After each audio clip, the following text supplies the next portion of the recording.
My name is Alex, and I'm 19 years old. Well, I was Alex. Now, I'm not so sure who I am anymore. Let me tell you how my life turned completely upside down in just one weekend. All because of my mom's secret spell that I never knew existed until it was too late. It started on a Thursday evening. I came home from college, exhausted from exams, and found my mom in the living room surrounded by old boxes. She had this strange, excited gleam in her eyes that I hadn't seen in years. "Alex, honey, perfect timing," she said, pulling out what looked like vintage dresses and makeup cases from the dusty boxes. "I need your help with something very important." I dropped my backpack and sighed. "Mom, I have so much studying to do. Can't this wait?" "No, it can't," she said firmly, her voice taking on an unusual tone. "Your Aunt Margaret is throwing a themed party this Saturday, and I need you to be my +1. Your father is away on business, and I can't go alone." "Okay, fine. What's the theme? Pirates? 80s?" I asked, already thinking about my old Halloween costumes. My mom's smile widened in a way that made me slightly uncomfortable. "It's a gender swap masquerade. Everyone has to dress as the opposite gender. It's mandatory, no exceptions." I felt my face flush. "What? No way, Mom. I'm not doing that. That's embarrassing." "Alex," she said, her voice suddenly serious as she stood up and walked toward me. "I need you to trust me. This is more important than you think. And besides, it's just one night. You'll wear a costume, we'll go to the party, and then everything goes back to normal. What's the big deal?" Something in her eyes made me hesitate. There was a desperation there, mixed with something else I couldn't quite identify. Looking back now, I realize it was anticipation. "Mom, I really don't want to."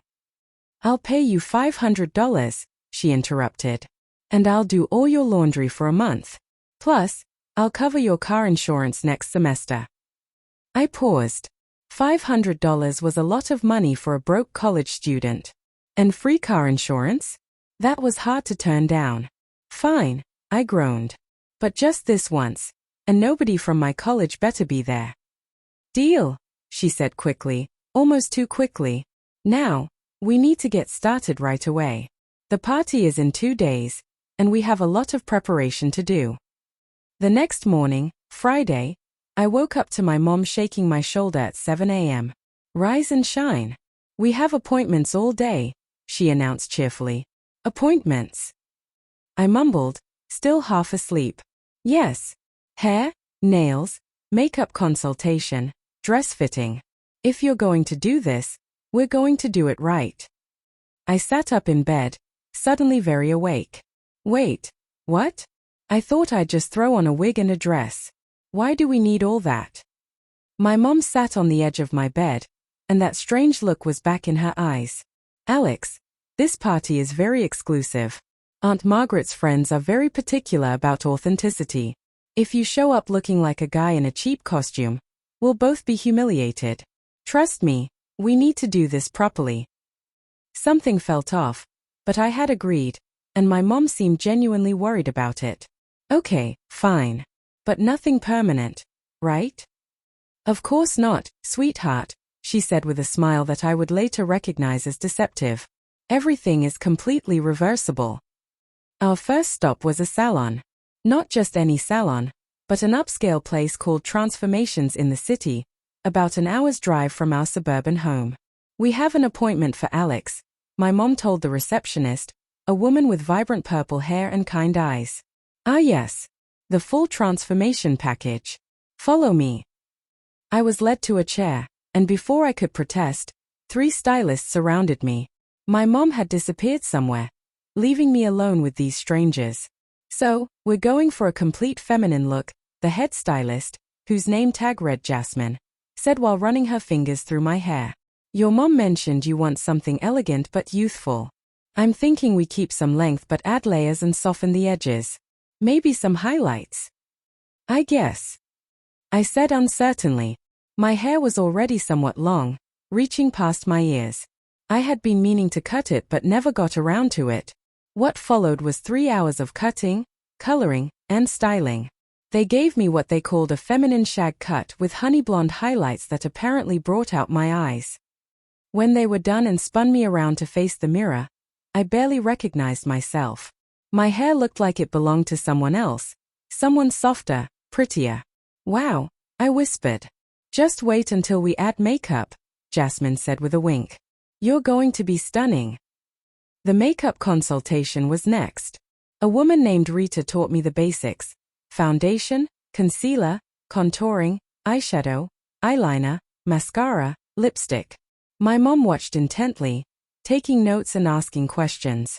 Now, Alex, Rita said as she applied what felt like the 20th layer of something to my face, the key to great makeup is blending. You want to look naturally beautiful, not like you're wearing a mask. When she was done, I looked in the mirror and genuinely gasped. The person staring back at me looked like a girl. Not a guy in makeup, an actual girl. My features had been softened, my eyes looked larger and more feminine, and my lips looked fuller and pinker. This is, wow, I muttered, unable to form complete sentences. My mom beamed. You look beautiful, honey. Absolutely beautiful. Something about the way she said beautiful made my stomach twist with an emotion I couldn't identify. Pride? Embarrassment? Something else? Next came the nail salon. I was expecting them to just paint my nails, but instead, they filed them into an oval shape and applied what they called gel extensions in a soft pink color. These will last about 3 weeks, the nail technician said casually. 3 weeks? I exclaimed. I thought this was temporary. My mom placed her hand on my shoulder. Don't worry, honey. If you don't like them after the party, we can have them removed. But they look so pretty, don't you think? Looking at my hands, I had to admit they did look nice. Feminine, delicate, pretty. Words I had never associated with my own hands before. Our final stop was a boutique dress shop. My mom had apparently already selected several options, and the staff were expecting us. Alex, darling. An elegant older woman greeted us. I'm Madeline. Your mother has told me so much about you. Come, let's find you the perfect dress for the party. I was ushered into a large dressing room with a 3-way mirror. Madeline brought in 5 dresses, each more elaborate than the last. Let's start with this one, she said, holding up a navy blue cocktail dress with a fitted bodice and flowing skirt. As I undressed, I noticed my mom had also left a bag in the dressing room containing what I realized were feminine undergarments: a bra, panties, shapewear, and what looked like silicone inserts. Mom! I called out. What is all this? She poked her head in. Well, you can't wear a dress with regular underwear, honey. It won't look right. Just trust me, okay? Remember, authenticity. Feeling deeply embarrassed but committed to the deal, I put on the strange undergarments. The shapewear compressed my waist and hips, creating a more feminine silhouette. The silicone inserts in the bra gave me what looked like actual breasts, small, but realistic. When I put on the navy dress and stepped out of the dressing room, there was a collective gasp from the staff. Oh my goodness, Madeline whispered. You look absolutely stunning. I looked in the 3-way mirror and felt my breath catch. The person in the mirror was not Alex, the college guy. It was someone else entirely, a young woman in an elegant dress, with styled hair, makeup, and a figure that looked undeniably feminine. I can't believe that's me, I whispered. My mom walked up behind me, her eyes glistening with what looked like tears. You're perfect, sweetheart. Absolutely perfect. We tried on the other dresses, but the navy one was everyone's favorite. My mom purchased it along with matching shoes, silver heels that I could barely walk in, and a small clutch purse. That night, back at home, I stood in front of my bedroom mirror wearing the dress, the shoes, the jewelry my mom had lent me. My hair was styled, my makeup was perfect, my mom had helped me reapply it at home, and my nails gleamed in the light. I looked like a girl. Not a guy pretending to be a girl. An actual, real girl. Alex, honey, can I come in? My mom knocked on my door. Yeah, I said, still unable to look away from my reflection. She entered and stood beside me, looking at my reflection with an expression I couldn't quite read. "How do you feel?" she asked softly. "I feel strange," I admitted. "I look so different. So feminine. It's weird." "But do you like it?" she pressed. I hesitated. I don't know. It's confusing. Part of me thinks this looks really good, but another part of me feels like I shouldn't feel that way. Does that make sense? My mom put her arm around my shoulders. "It makes perfect sense, sweetheart. Can I tell you something? Something I've never told anyone." I turned to look at her. "What?" She took a deep breath. "When I was pregnant with you, I had a dream. In the dream, I had a daughter. A beautiful daughter who looked exactly like you do right now. When you were born and the doctor said it's a boy, I was happy, of course. I loved you immediately, but a part of me always wondered about that dream, about the daughter I saw." My heart was pounding. "Mom, what are you saying?" "I'm saying that when I see you like this, I see that dream come true. I see the person you could be, the person I always imagined, and maybe that's the person you were always meant to be." "But I'm a guy," I protested weakly. "Are you?" she asked, her eyes intense. "Or have you just been told you are?" "Alex, I need to tell you something about tomorrow's party." My stomach dropped. "What about it?" She took both my hands in hers. "There is no party, honey." "Well, there is, but that's not why we did all this. I did all this because I wanted to give you a chance to explore a side of yourself that I've seen hints of for years. The way you've always been more sensitive, more artistic, more interested in beauty than sports or typical guy things. I wanted to give you permission to be who you really are, even if just for a weekend." I felt anger rising in my chest. "You lied to me? You made me do all this based on a lie." "Not a lie," she said quickly. "An opportunity. Alex, please, just give it this weekend. Go to the party with me as Alexandra. Let yourself experience what it's like to live as a girl, even if just for one night. If you hate it, we'll never speak of it again. But if you don't hate it, if you feel like I think you will, then maybe we can explore this further." "This is insane," I said, pulling my hands away. "You can't just decide who I am." "I'm not deciding anything," she said calmly. "You are. Just by how you're reacting right now. If you truly hated this, if it truly felt wrong, you would have refused at the salon. You would have refused at the boutique. But you didn't. You went along with all of it, and I saw your face every time you looked in the mirror. You didn't see disgust, Alex. You saw curiosity, wonder, maybe even joy." I wanted to argue, but I couldn't. Because she was right. Every time I had looked in the mirror today, I hadn't felt horror. I had felt something else, something I wasn't ready to name. "What about the spell you mentioned in your boxes?" I asked, remembering the old items from the beginning. My mom smiled mysteriously. "Those belonged to my grandmother. She was what some people called a wise woman. She believed in the power of intention, of ritual, of helping people become who they truly are. The spell isn't magic in the traditional sense, Alex. It's permission.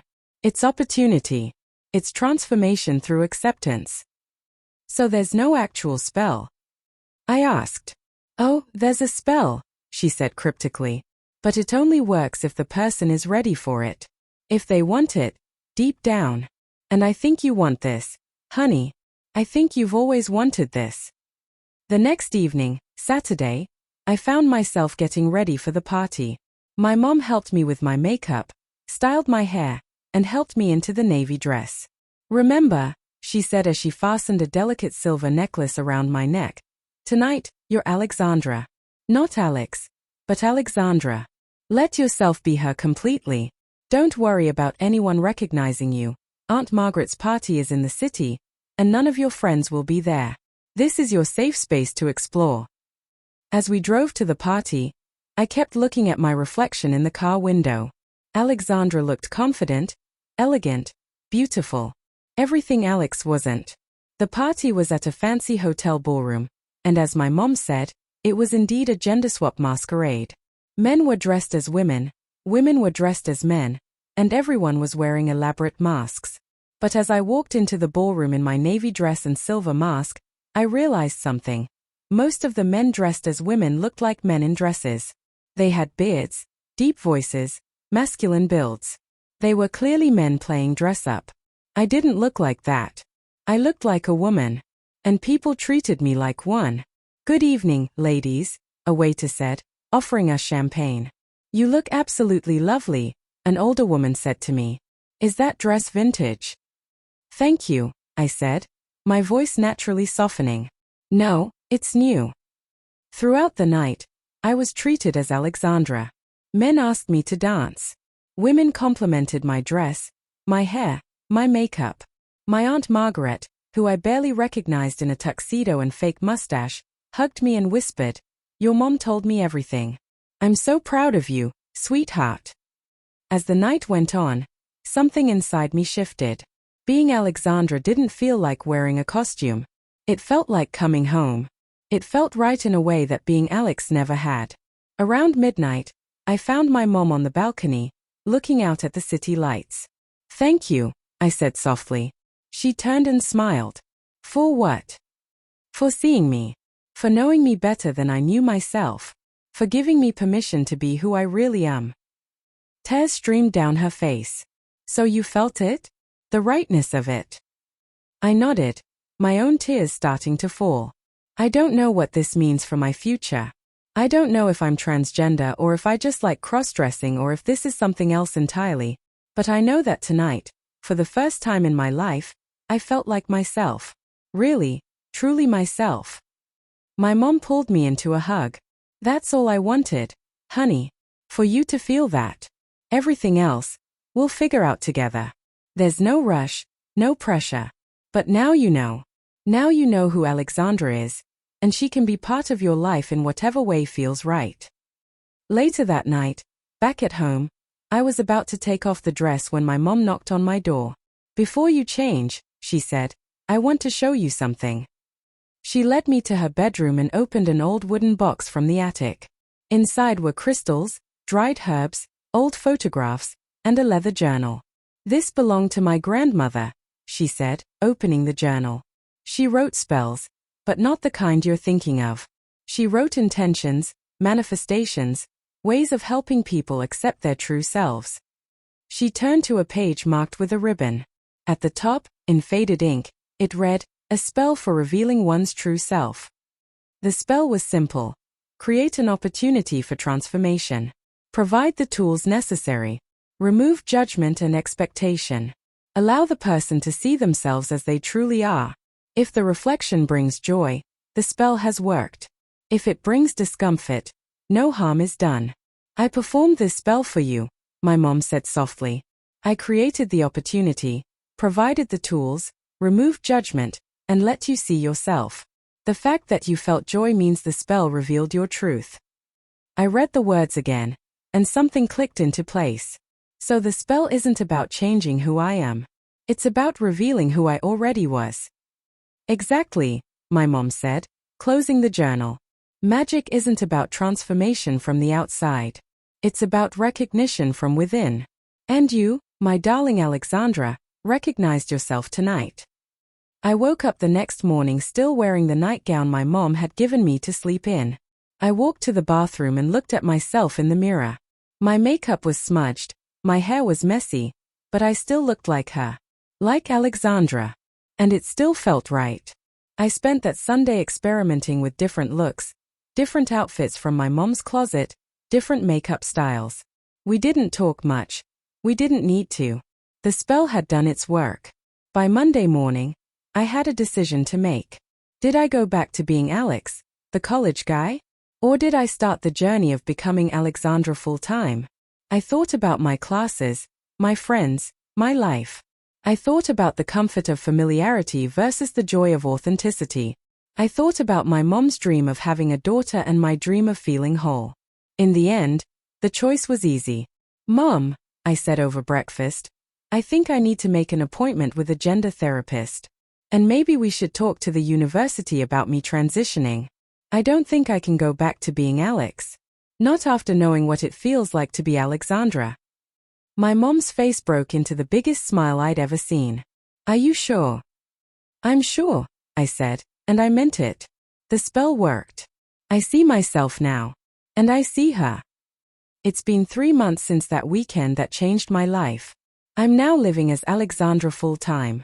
I'm on hormone therapy, I've legally changed my name, and I'm out to all my friends and classmates at college.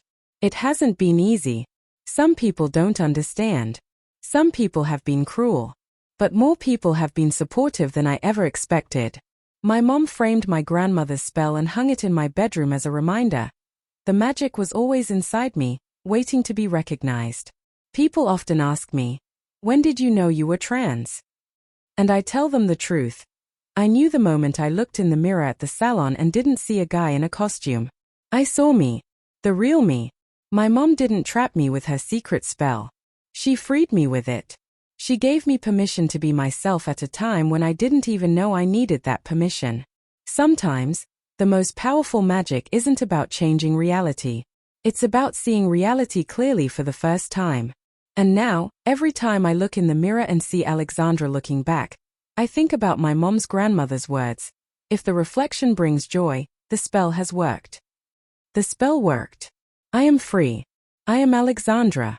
And I am finally, truly, completely myself.